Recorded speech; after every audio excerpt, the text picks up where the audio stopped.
Cancer जो आदमियों में पाए जाते हैं उनका 1% होता है, मतलब 100 में से सिर्फ 1%। ये कोई देखने में इतनी ज़्यादा जो है इतनी अलार्मिंग नंबर नहीं है।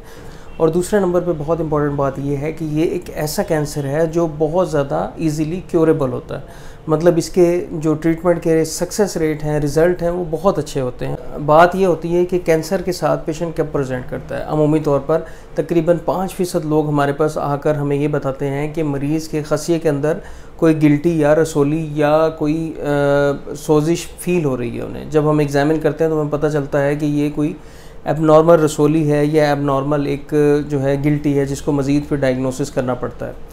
इसके अलावा 4 से 5% लोग जो हैं वो हमारे पास टेस्टिस के अंदर पेन के साथ प्रेजेंट करते हैं।